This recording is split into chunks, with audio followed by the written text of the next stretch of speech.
Eu vou convidar para vir aqui falar com a gente a doutora Luana Miranda Neves, que é psicóloga. Ela tem hoje a especialização em... Ela vai falar melhor do que eu. Ela vai poder explicar.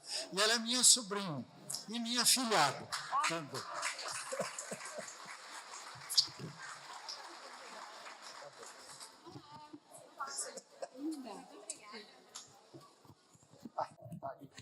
Muito obrigada, agradeço pelo convite. Mas a Gabriela ali me colocou numa enrascada, né? Porque estava todo mundo delirando na sua palestra e aí teve que acabar. O que eu vou fazer agora? E agora? Vamos lá. Vou ver se eu planto uma bananeira igual eu fazia antigamente, porque talvez eu consiga fazer isso ainda. Pessoal, vamos lá. Pronto. Eu vim falar de um assunto. Ô, Fabinho, é comum ou a gente está inovando agora nesse... Ah, obrigada. Nesse assunto de neurodiversidade? Não é comum, tem uma novidade para vocês. Então, a gente vai falar um pouquinho sobre o uso de drogas e as pessoas neurodivergentes. Eu queria saber aqui se algum de vocês tem contato, já teve contato com uma pessoa neurodivergente ou neuroatípica. Esse termo é comum para vocês? Não? Então tá. Eu vou falar mais sobre isso. Meu nome é Luana Neves, eu sou psicóloga, eu sou uma pessoa neurodivergente porque eu tenho TDAH. Esse termo vocês conhecem? Sim? Não? Mais ou menos? Tá. Então pode ser que às vezes gere uma confusãozinha, porque o TDAH é essa pessoa que causa de vez em quando, tá bom? Queria muito agradecer a pessoa que inventou o café. Porque, assim, sem café, eu acho que muitas pessoas não teriam chegado aqui no horário. Eu não estaria aqui hoje, tá? Vamos lá. Sendo uma pessoa TDAH, neurodivergente, a gente vai falar de outras pessoas que são neuroatípicas também. Só que uma pessoa TDAH, ela é, às vezes, um pouco confusa. E na minha vida, o TDAH funciona desse jeito. Vamos ver se vocês já viram isso na vida de vocês ou de alguém próximo. É acordar pensando no café. Você fala, vou tomar um café. Aí você vai lá, põe o café para esquentar.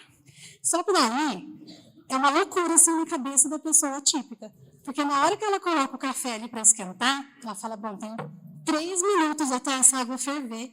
Então eu vou ali, pintar o cabelo, tomar um banho bem rápido, fazer umas luzes e já volto. Porque eu vou chegar antes dessa água ferver. E aí a água já... vazou tudo para fora, não está mais funcionando, aí você vai de novo. Eu vou fazer mais uma vez. E aí você põe lá o café de novo para fazer, o negócio vaza, ou você espera esfriar e coloca no micro-ondas, depois você volta. E aí, nessa cabeça, você já fez outras milhares de coisas. E é assim que funciona, no final do dia você toma um café frio. Funciona desse jeito, tá? Vamos lá. Aqui, eu gostaria muito de falar sobre o tipo do cérebro, que ele é neurodivergente, então ele tem uma formação que foge um pouquinho ali do que é esperado, o padrão da normalidade, segundo a medicina. A gente vai falar do vício da dopamina, porque aqui é o ponto mais importante quando a gente está falando de pessoas atípicas e o uso de substâncias, álcool e outras drogas, e como elas atuam no sistema nervoso e na vida dessas pessoas. Porque ela é muito importante. E ela tem uma explicação biológica para que isso aconteça. Faz bastante sentido quando a gente começa a falar mais sobre isso. Então, a neurodiversidade, como eu havia mencionado anteriormente, ela existe porque quando a gente pensa no padrão da normalidade, na medicina, a gente sabe que a gente tem alguns manuais, alguns protocolos que dizem para a gente, olha, a pessoa deve nascer assim, a cabeça dela funciona desse jeito, é esperado que ela tenha isso, e assim como o resto do corpo, a cabeça também tem um processo de desenvolvimento. Mas, assim como o TDAH, existem outros diagnósticos, transtornos mentais, que fogem ali do padrão. E aí a pessoa tem comportamentos, tem um desenvolvimento que não é o esperado e muitas vezes a gente não entende. Até alguns anos atrás, a gente olhava para algumas pessoas e falava, é um pouco esquisito. Eu, como uma pessoa TDAH, eu falo, eu tenho um radar para isso. Então, eu consigo olhar e eu falo, esse daí é meio ruim, igual eu, assim, faz essas atrocidades todos os dias. TDAH, transtorno do déficit de atenção e hiperatividade. Pessoas tendem a ser muito hiperativas, estão em busca de uma corrida maluca, igual essa do café, que faz sentido na nossa cabeça muitas vezes, é sempre muito acelerado, está em busca de novidade o tempo todo. Autismo, ou TEA, esses já ouviram? Que agora a gente está falando um pouco mais sobre isso. Sempre tem alguém próximo, ou na nossa família, ou na escola do filho, do sobrinho. Também era essa pessoa que anos atrás era uma pessoa excluída em sala de aula, ou talvez não estivesse estudando numa escola convencional, precisa de ajuda, precisa de apoio, envolvem muitos outros fatores, tá? Altas habilidades e superdotação. Também pode ser até uma comorbidade, ou seja, tem 2 diagnósticos envolvidos ali para uma única pessoa. Então, imagina lá, uma pessoa autista, gosta muito de previsibilidade, ama uma rotina, gosta de tudo muito certo, aquela pessoa que é extremamente literal. Para você contar uma piada, alguma coisa assim, tem um sacrifício ali, né, para entender. Porque aquela pessoa ela é extremamente correta no que ela fala, no que ela faz e no que ela gosta. E aí tem as altas habilidades, que é um cérebro que aprende muito rápido, o tempo todo, e não precisa de ajuda. Só que é extremamente cansativo você aprender tudo o tempo todo. Quando eu falo do TDAH na minha vida, eu sou uma pessoa que gosto de acelerar as coisas quando eu estou empolgada, quando eu quero fazer algo. Mas tem dia que eu até canso. E eu falo para mim mesma, Luana, não brinca de vaca amarela, vai 5 minutos, pelo amor de Deus, eu não aguento mais ouvir você falar. E tudo isso na minha cabeça, daí eu paro. E aí a gente tem altas habilidades, que tem um processamento muito rápido, e quando a gente fala em processamento, né, em aprendizado, é muito cansativo, porque envolve ali o cérebro trabalhando o tempo todo. E isso acontece desde pequeno, desde que nasce. É sempre assim. Então, seja criança, seja adulto ou adolescente, tem essa vida desse jeito. E a gente tem outras comorbidades, como dislexia, dispraxia, que também tem um funcionamento que não é o esperado e é um processo ali único, exclusivo daquela pessoa. Falando mais do TDAH, e voltado agora para essas diferenças, né, pensando na dopamina, no uso de droga, o TDAH ele está sempre em busca de dopamina, porque é um cérebro que não produz, assim como a maioria das pessoas produz. E a dopamina é o quê? É aquele start para a gente fazer alguma coisa, é o prazer que a gente tem na nossa vida para fazer algumas tarefas, por levantar, por cumprir o que a gente precisa fazer. E o TDAH não tem isso, não funciona desse jeito para ele. Então, tem uma produção um pouco diminuída. No autismo, é aquela pessoa que sente muito, tem muitas conexões na cabeça. E quando a gente pensa nesse cérebro, que faz várias ligações, muitas delas ali não deveriam acontecer daquele jeito, é uma pessoa que ela sente muito. Então, ela tem, às vezes, uma sensibilidade muito aumentada. Ela escuta o barulho da eletricidade que está ali, aquela lâmpada que está piscando, está produzindo um somzinho. Ela sente o cheiro, às vezes, de um jeito que as outras pessoas não vão sentir. Então, a todo tempo, ela está sentindo, escutando, sentindo na pele mesmo, tátil, demais. E as altas habilidades, como eu havia mencionado para vocês, é como se fosse uma Ferrari com um motor de foguete correndo numa ciclovia. E aí? Né? Essa pessoa está completamente fora ali do que os outros estão fazendo. E isso é exaustivo o tempo todo. Agora, quando a gente pensa ali em todas essas neurodiversidades, tem um assunto que é comum para todos, é a dificuldade social. Porque pensa nessas cabecinhas aí que estão fugindo a todo tempo do que a maioria está fazendo. Ela não se encaixa. E aí isso é muito difícil. Só que nós somos pessoas e a gente tem que conviver com outras pessoas. Muito difícil quem não conviva. Não existe isso na nossa vida. O cérebro de uma pessoa típica, que talvez seja a maioria das pessoas, tá? Pelo menos pode ser a maioria das pessoas aqui hoje, tem um funcionamento normal. Ou seja, a produção dessa dopamina, que é essa motivação para levantar e fazer todas as coisas do dia, é ok. É como se a todo tempo ela estivesse lá funcionando e você é capaz de levantar, fazer suas coisas, cumprir com as suas obrigações, porque tem que fazer, você aprendeu, então você faz. E aí, o TDAH, como eu falei, ele não tem uma produção regular. Então, pode ser que ele acorde e fala, hoje não vai rolar, mas as coisas não são assim. Não vai rolar, hoje eu não vou fazer, hoje eu não vou trabalhar, hoje eu não vou conversar com as pessoas. Então, a pessoa típica faz porque é importante, porque ela tem que fazer. A pessoa com TDAH, por exemplo, ela só faz as coisas se for interessante. Então, uau! Imagina só, eu tenho 3 minutos enquanto a água do meu café está fervendo e agora eu vou montar uma empresa nova. Eu vou ligar para alguém, eu vou conseguir fazer isso enquanto eu estou entrando no banho e já eu volto e consigo fazer o meu café. Gente, não funciona. Mas a gente adora essa correria do dia a dia. Então, uma pessoa TDAH, para resolver um problema, uma emergência assim, ela é sensacional. Porque tudo que está com prazo apertado, essa pessoa consegue fazer. Porque é a hora que ativa ali a dopamina na cabeça dessa pessoa.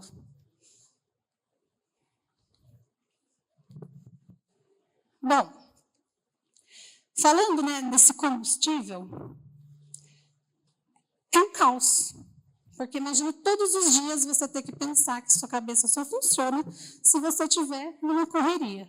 Fazer o básico do dia a dia não é tão prazeroso assim.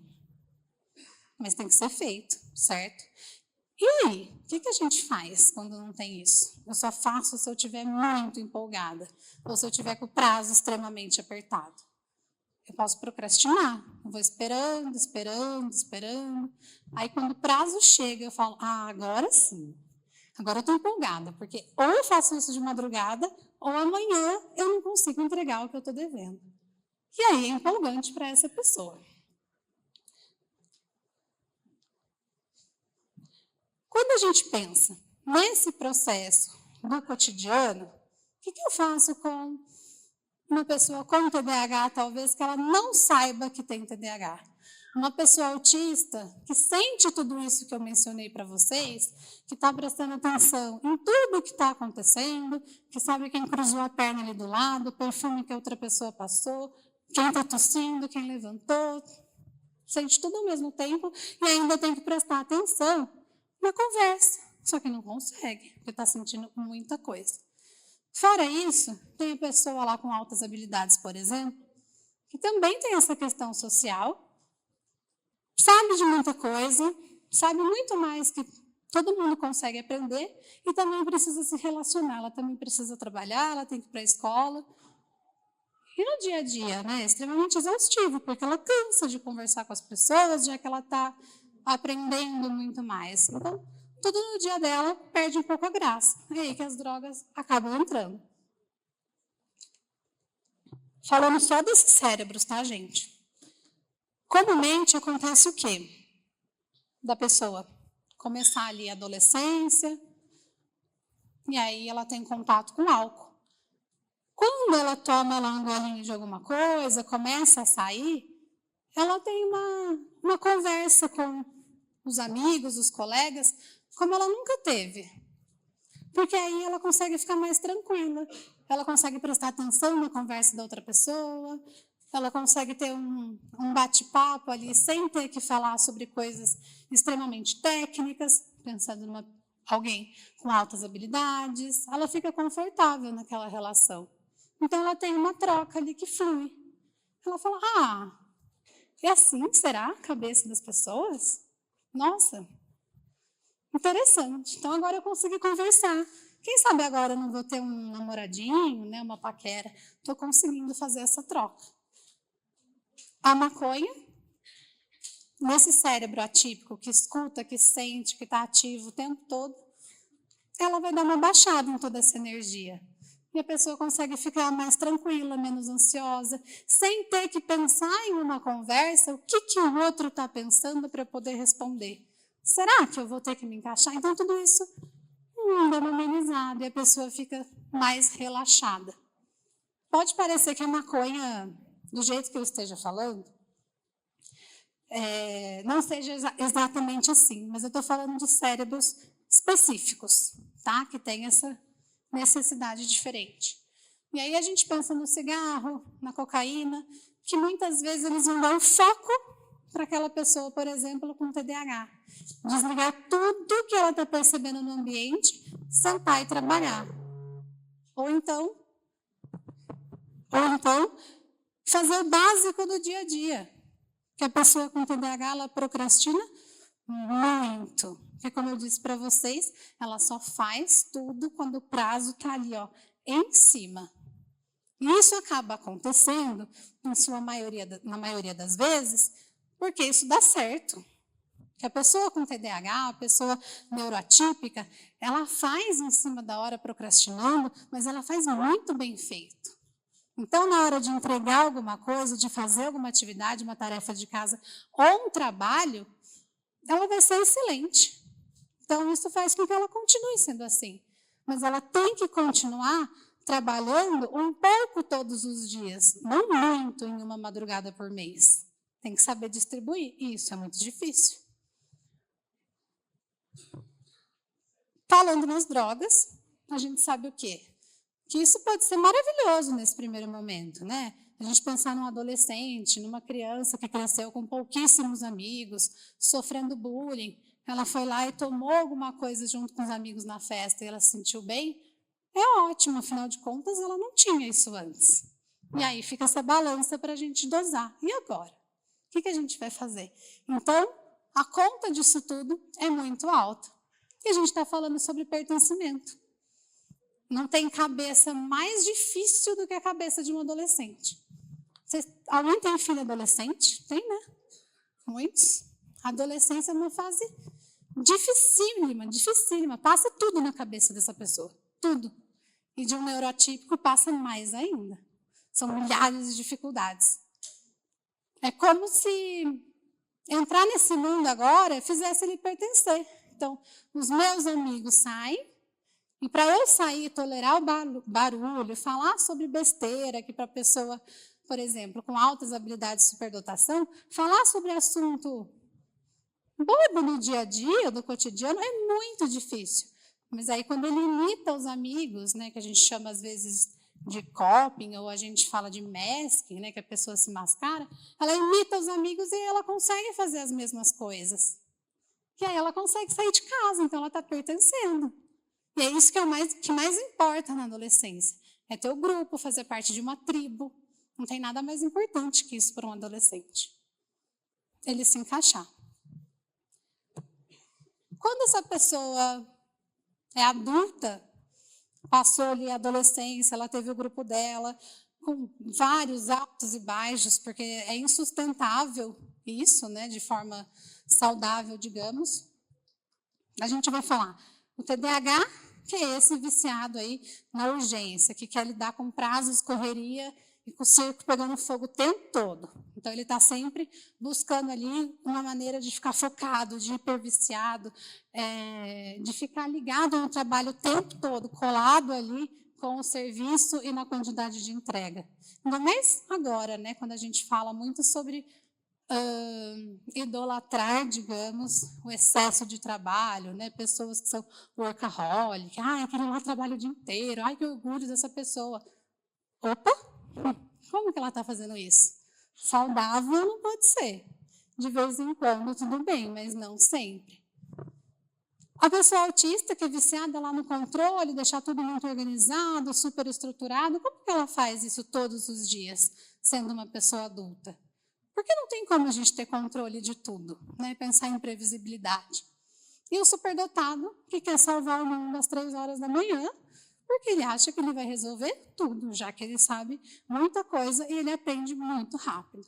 Então, Na vida adulta, essa dopamina, né, esse prazer de conseguir conquistar algumas coisas, de continuar fazendo, é essa produtividade que a gente vê nos dias de hoje.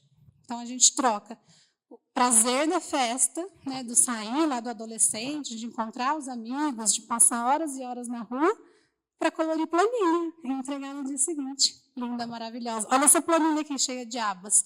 É isso que dá prazer para adulto hoje. O excesso de trabalho. Agora, a cabeça dessas pessoas que funciona a milhão, né? Coloquei ali 2 vezes. O que acontece? Quando que para tudo isso, né? Quando que a gente enxerga se é saudável ou não?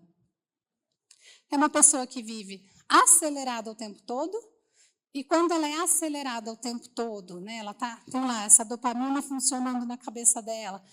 Se ela conseguiu com um cigarro ou com algum medicamento, é isso que ela vai buscar, porque quando ela faz isso, ela tem resultados excepcionais. E quando a gente pensa nessa procrastinação, como eu disse para vocês, a pessoa que não tem essa dopamina lá no cérebro produzindo de forma regular, ela vai deixar tudo para a última hora, porque toda vez que ela vira madrugada lá fazendo alguma coisa e ela entrega um trabalho ótimo, então tá tudo bem. E aí ela faz o quê? Sempre a mesma coisa. Ela não tem o prazer de pagar uma conta ali e falar, ok, paguei minhas contas desse mês, tá tudo certo. Não, ela quer aquele circo pegando fogo, como eu disse para vocês, é aquela correria de ter que fazer 1000 coisas ao mesmo tempo. Não tem essa normalidade, digamos, de fazer o simples porque tem que ser feito. E aí eu coloquei aqui, esse foco, na maioria das vezes, é como se fosse aquele gatinho. Eu nunca tive, assim, morei um tempo com uma pessoa que tinha gato. E eu sempre tive cachorro. Então é muito esquisito, porque assim, gatos são muito fofos. Mas eles que escolhem quando eles vão ficar com a gente. Então, o foco das pessoas neuroatípicas ou neurodivergentes funciona mais ou menos dessa forma. Ele vem quando ele quer, e aí, quando você precisa desse foco, não, eu vou ali dar uma volta. Não tem esse foco. É exatamente aquele gatinho que parece muito fofo. E ele foi embora. Falamos da procrastinação. E sempre que a gente vai começar a conversar sobre isso, né, eu falo assim, a gente, no consultório, né, falar com as famílias, eu escuto relatos assim, ai, que preguiça, porque fulano passa o dia inteiro no sofá e aí depois resolve que do nada ele vai produzir milhares de páginas. E a gente tem muitos exemplos disso no dia a dia. Nossa, a pessoa não faz nada, é um preguiçoso, e depois fica correndo contra o tempo. Não, ele tem um prazer significativo na cabeça dele. Não é uma preguiça, a procrastinação. Pensando só nesse tipo de cabeça, tá, gente? Nessa formação. A pessoa se sente culpada. Por quê? Ela só vai se encaixar, ela só vai produzir, ou ela só vai ser parecida com as outras pessoas na adolescência ou no trabalho, quando ela faz uso de alguma coisa, e agora? Ela não é normal, ela não pensa igual às outras pessoas. E a gente tem esse cansaço mental, porque é todo dia, o tempo todo, essa cabeça pensando de um outro jeito. Então, olha como é confortável para eles, né? Para nós, buscar essa dopamina, essa outra fonte aí de energia que o cérebro não produz de forma regular. É excelente. Então, para alguns, a gente tem o excesso de estímulo, como a pessoa autista, e quando ela consegue algo um pouquinho diferente, ela se torna ali muito mais parecida com as outras pessoas. E aí ela se encaixa. Para a pessoa autista, é muito difícil fazer contato visual. Alguém aqui falou que tem um contato, né, com a pessoa autista. Pode ser nível 1 de suporte, 2, 3, mas tem muita dificuldade em socializar porque não consegue olhar para o rosto da outra pessoa. O tom de voz e as regras sociais. Isso tudo é muito difícil. Então, além da pessoa ter toda essa sobrecarga de ouvir tudo, de sentir tudo muito mais que os outros, ela tem que parar e ficar prestando atenção. Ai, será que essa cara de todo mundo é porque eu estou sendo repetitiva? Eles estão gostando, eles estão em dúvida? E agora, né? O que eu vou fazer? Então, é isso o tempo todo com as pessoas. Agora, pensando em altas habilidades, tá? Esse excesso de aprendizado, né, o tempo todo, é extremamente cansativo, porque não é uma escolha da pessoa também, ela aprender muito. Uma pessoa superdotada, ela aprende tudo o tempo todo, porque tudo que ela ouve, que ela lê, que ela escuta, que alguém comenta, ela já processou no cérebro dela, então ela aprendeu. É aquela criança que você fala, tá, mas de onde você sabe disso? Ele fala, eu ouvi, eu pesquisei, eu fui procurar saber, discutir com alguém. Só que é isso o dia inteiro, é uma pessoa que não dorme, que a cabeça não para de fazer esses processos igual a da maioria das pessoas. Então, é extremamente cansativo do mesmo jeito. Agora, voltando lá, né, para a dopamina, o que eu vim falar aqui, né, Luana? Tá, você quer o quê? Falar que então tudo bem, as pessoas precisam disso, né, no dia a dia, porque é melhor a gente deixar com que todo mundo se sinta pertencente do que falar que não, ela não vai usar nada, ela não pode usar nada? Não, não é bem assim. O que acontece é, as pessoas querem se sentir incluídas, querem fazer parte de um grupo, querem ser chamadas para a rodinha lá do fulano que vai ter no final de semana, quer ser a mãe, que é convidada para a festa de aniversário lá da turminha da escola. Então, tudo isso, a gente pensa o quê? Numa regulação. A gente tem que dar informação para essas pessoas, para que elas saibam o que acontece na cabeça delas.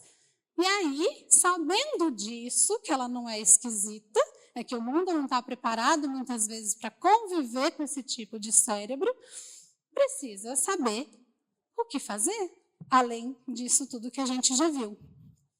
Então, não se vive só nem de 8 e 80, né? A pessoa tem que conseguir, quase que todos os dias, ter um padrão ali, né? Ter dias que sejam mais semelhantes do que altos e baixos, porque é muito complexo você viver dessa forma, né? Um dia eu sou uma Ferrari, outro dia eu sou um patinete. Não, eu preciso trabalhar, né? Eu preciso me relacionar com as pessoas, não dá para a gente ser desse jeito. Só que quando eu não sei disso, o que eu faço? Mas eu sei que quando eu bebo, quando eu fumo, eu fico mais normal, tá? Então, a gente busca sempre o quê? Uma regulação. É assim que a cabeça precisa funcionar.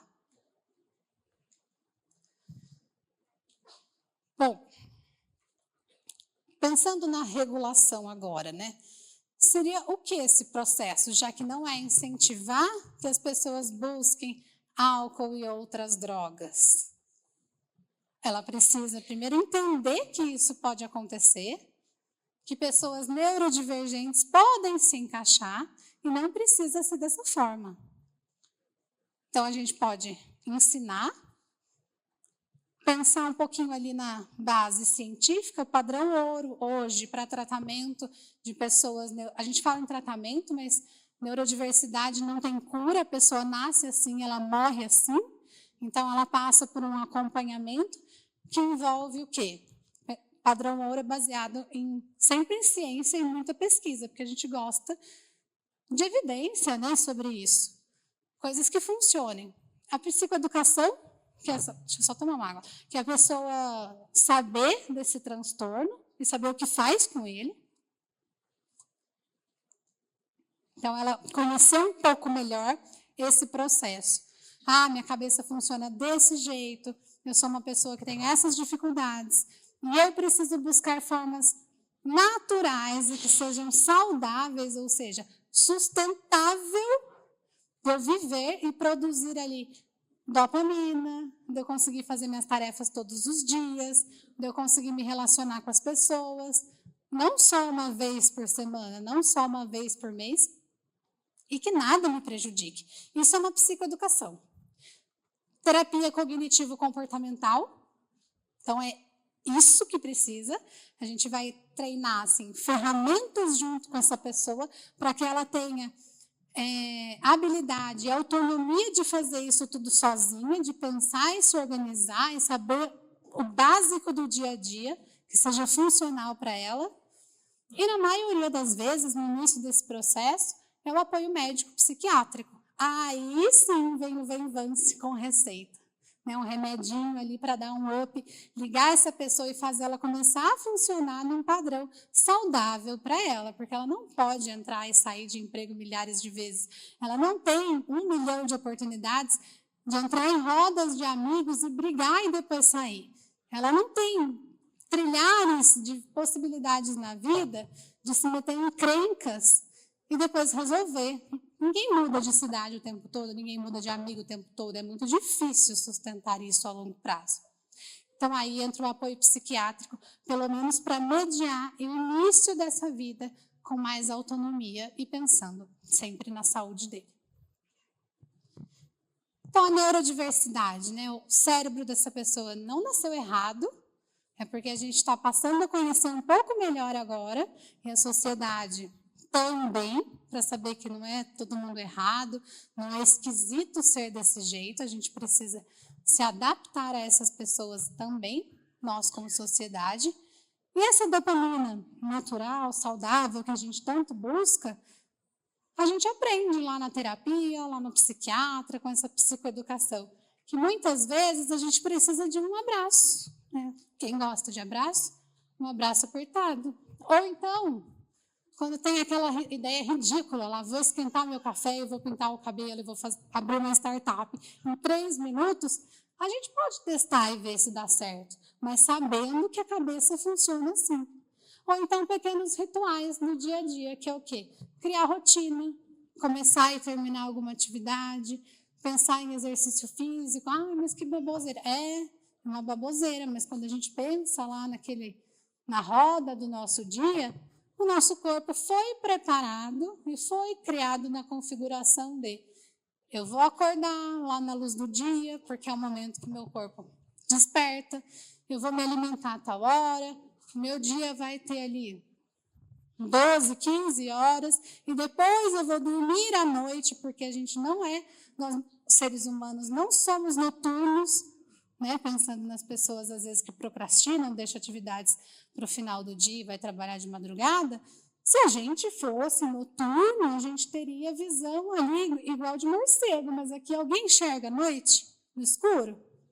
Não, Então a gente faz essa adaptação também, que são alguns rituais, ter esses pequenos prazeres e valorizar tudo isso. Tudo que a gente precisa, então, pessoas neurodivergentes, é dessa compreensão, tá? Pensar na curiosidade, no propósito de tudo.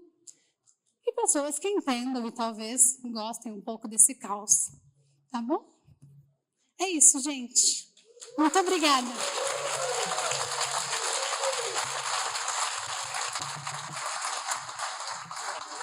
Se alguém quiser falar alguma coisa, pode falar, tá? O Mário quer falar.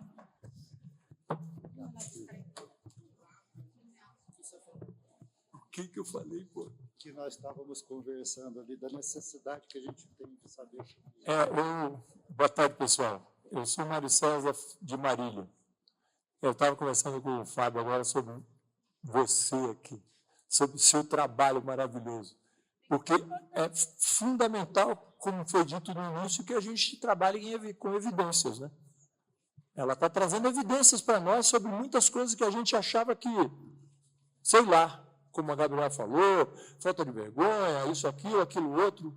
Ela está trazendo o cérebro atípico para a gente pensar nisso em todo o nosso trabalho no amor exigente. Muito obrigado. Você abriu uma janela, pelo menos para mim, abriu uma janela enorme de reflexão e percepção sobre o que você trouxe aqui, porque o universo de casos e casos, pessoas e pessoas, famílias e por famílias, é um amplo espectro. Você está trazendo para nós aqui uma grande luz. Muito obrigado. Muito obrigado.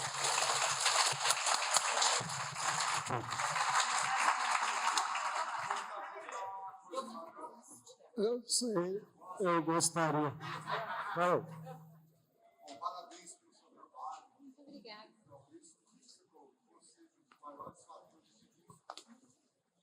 Ele vai levar o microfone.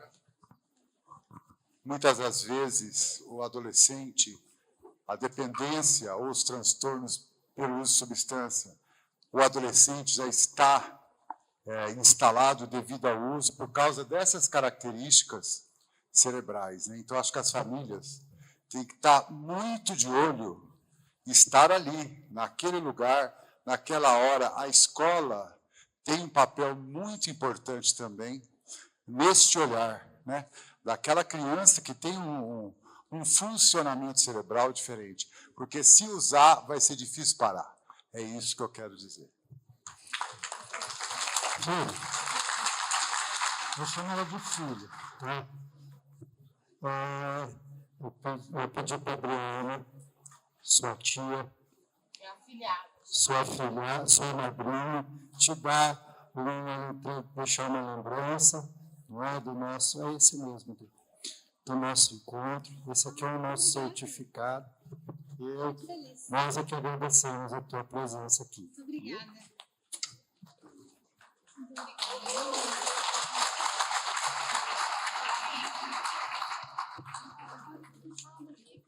Deixa eu falar rapidinho. Eu trouxe umas lembranças, né? Você vai... Não, mas não precisa ser agora, né? Porque são um livro que eu escrevi um capítulo, e aí o livro, assim, ele chama Autismo ao Longo da Vida. E aí o meu capítulo, eu falei só de TDAH. Então, assim, é uma amostra do que vocês podem ter hoje, no que é ter uma pessoa neurodivergente, porque eu esqueci completamente quando eu estava escrevendo isso. E aí eu falei de TDAH e abuso de substância. Eu queria te agradecer muito. Eu queria te dizer o orgulho que eu tenho de você, como minha sobrinha, minha filhada, e o primeiro amor materno que eu tive. E eu queria dizer para você que você não tem nem noção o quanto é importante tudo isso que você falou para todas as pessoas que estão aqui. Porque a gente colocou esse tema, que é inovador aqui no Amor Exigente para vocês, porque a gente conhece muitas pessoas que são neurodivergentes e entraram para o mundo das drogas para poder sair do caos. Então, eu gostaria que vocês realmente prestassem muita atenção nesse tema. E a gente vai tentar, nos próximos eventos, sempre colocar um pouco desse conhecimento para vocês. Muito obrigada.